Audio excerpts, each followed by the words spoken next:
The Taliban has declared it wants peaceful relations with other countries in its first news conference since taking control in Afghanistan. The group has been keen to show a new face to the world, pledging inclusion and education for women and religious tolerance. The group insists it will offer amnesty to anyone who works with the government or foreign forces. But reports of Taliban rule in cities captured during the group's advance have raised fears about these promises. We have pardoned anyone, all those who had fought against us. We don't want a repeat of war. We want to do away with the factors of conflict. So the Islamic Emirate of Afghanistan does not have any conflict with anybody. We want the fighting to end. The Islamic Emirate of Afghanistan is committed to the rights of women within the framework of Sharia. Our women have the same rights. They can work in different sectors on the basis of our rules and regulations, in education and health and other areas. They are going to be working shoulder to shoulder with us.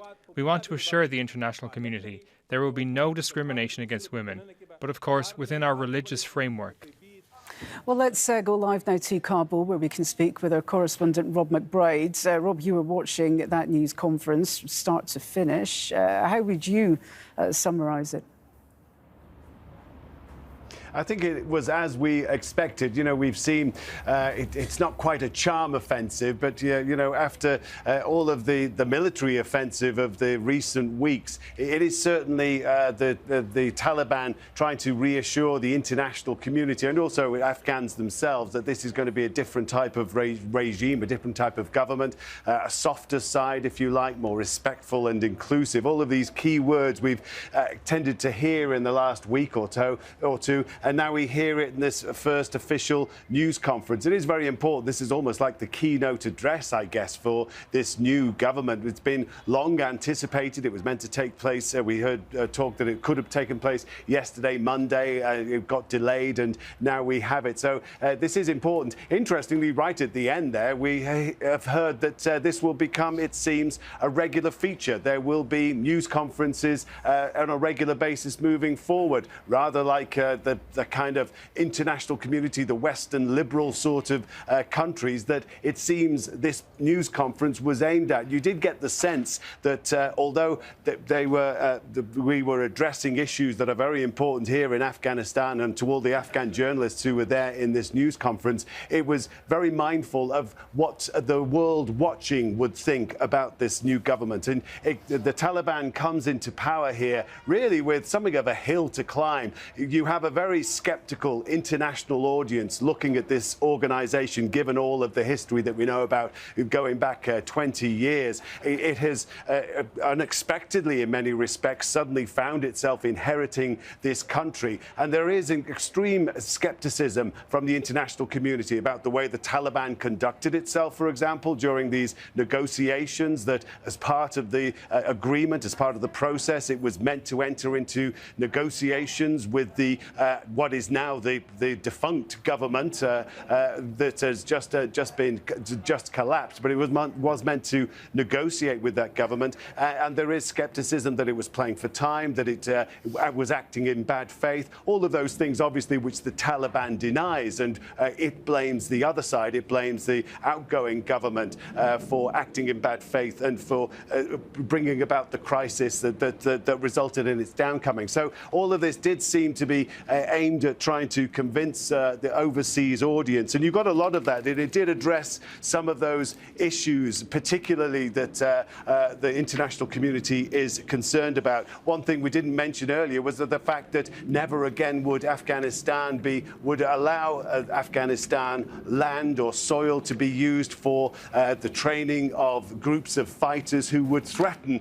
those countries overseas. That was one of the big concerns that obviously led to the intervention of 20 years ago. So there was that guarantee. Then specifically, there was the guarantee, in answer to one of the questions, to the people who are just a kilometre or two away from here, clamouring to get into the international airport. And as we were listening to the news conference, we hear occasionally gunshots ring out, sometimes the odd single shot, sometimes automatic gunfire, as Taliban guards and fighters who have a cordon around the terminal try to keep people back. It is a reminder of, it gives you the context of what's happening here. But there was the assurance for all of those people that there is no need to run, that there is a guarantee that there will not be reprisals or grudges or a knock on the door or interrogations, as they put it. The people who are there can go home. There will not be any recriminations. It remains to be seen whether the people who are in fear this Tuesday evening that they are going to be targeted, whether they will believe that or not. But certainly that was the message that the Taliban wanted to get across with this news conference. OK, Rob McBride there reporting live for us from Kabul. Rob, thank you. The head of the Taliban's political office in Qatar's capital, Doha, is heading back to Afghanistan. Mullah Abdul Ghani Baradar led the group's negotiations in peace talks with the US and Afghan governments. He departed after meeting Qatar's foreign minister earlier today. Talks between the Taliban and former Afghan officials will now be held domestically instead of in Doha. Let's bring in Haroon Rahimi. He's an assistant professor of law at the American University of Afghanistan and joins us by Skype from Istanbul. It's good to have you with us again. It's quite significant, is it not, that Mullah Abdul Ghani Baradar is heading back to Afghanistan. Does this give any indication, do you think, of who's going to be making up the government, what kind of government we're going to see, especially now that the top people are basing themselves in the capital of the country they have just seized? So let's just be clear that he's not the top person in the Taliban movement, Mullah Baradar. He's been the head of the political office in Doha, but they have a system of leadership where the leadership council is at the head. And Mullah Baradar has generally been acting as the face, the political office. You can compare him to kind of a Ministry of Foreign Affairs in a sense. But the head of the military committee and the head of the leadership committee are two different people. In terms of what kind of government we can expect now, given the developments we've observed so far, I had hoped, and the hope had been, that there will be an interim government that is neutral. That hope was lost when Ghani escaped Kabul and Taliban said that they had to step in to fill the vacuum. They could not just wait until an interim government, and they could not wait for an interim government to take over from Ghani, and then a new government will be formed under the supervision of an interim government. That is not the case. Now Taliban are, for all intents and purposes, in charge, and they will be controlling the process through which a new government will be formed. This means that we will be having a Taliban-controlled process through which an inclusive government will be formed. Taliban are pretty much holding all cards. There are two considerations that may kind of point towards a more inclusive system. One is international legitimacy. It is something that is important to the Taliban. It is one of the things they care about. They care about many things that some often may come in tension with their desire to have international legitimacy. We'll have to see how trade-offs will work out. The second issue, the consideration that may point towards possible more inclusive government, even despite the fact that Taliban will control the process of creating the government, is their desire to have domestic legitimacy. You have to realize that the Taliban are not a popular movement. They are becoming more popular. I believe they are, given that they are maintaining law and order and they are saying some of the right things. But it's still a large part of the population is incredibly skeptical of them, distrusting, fears reprisal, and remembers the context through which they conducted brutal war, killed civilians, and conducted many sort of crimes and against the population. So you have a very unconvinced population, and they will, if they have foresight, they will care to have the different constituencies of Afghanistan represented in the government to gain domestic legitimacy. If they fail to do that, form an inclusive government that would ensure international domestic legitimacy, then I'm afraid that we will have a resistance forming against them. The same way when in Born 1, Taliban were executed when the 2001, the new system was formed after the Taliban were toppled, we saw the Taliban insurgency kind of re-emerging, Taliban emerging as an insurgency. Now there are hints that there will be an insurgency formed. I mean, the former VP claimed that he's the head of, still the caretaker of the government. There are hints. I mean, Panjshir still is not, has not surrendered to the Taliban, and some military there are rumors that some military assets were moved there. So, I mean, and those are still on hold, and it's going to depend on whether the Taliban will be able to bring in their oppositions into the government to neutralize any, preempt any possibility of resistance becoming popular. Even, some people may still call it resistance, but how inclusive their government will be is going to determine how popular the resistance will be. And international diplomacy is also important because it's going to determine who's willing to possibly help resistance or not. OK, very notable there. Lots of focus in that presser on trying to get people to stay in the country, to prevent a brain drain, to rebuild the nation. We'll just have to wait and see if the people of Afghanistan will heed that call. For now, Haroon Rahimi, great to get your analysis and your thoughts. Thank you very much indeed. Now, the NATO Secretary-General has called on the Taliban to facilitate the departure of all those who want to leave the country. Jens Stoltenberg also blamed the Afghan forces for what's happening in Kabul right now. The Afghan political leadership failed to stand up to the Taliban and to achieve the peaceful solution that Afghans desperately wanted. This failure of Afghan leadership led to the tragedy we are witnessing today. Turkey and Greece fear being at the forefront of another refugee crisis as thousands of Afghans look to flee Taliban rule. Turkey is already building a wall along its border with Iran to stop people crossing illegally, while Greece has said it cannot become a gateway into the EU for Afghans. Greece was on the front line of Europe's migration crisis in 2015, where nearly 1 million people fleeing conflict in Syria, Iraq and Afghanistan landed on its islands.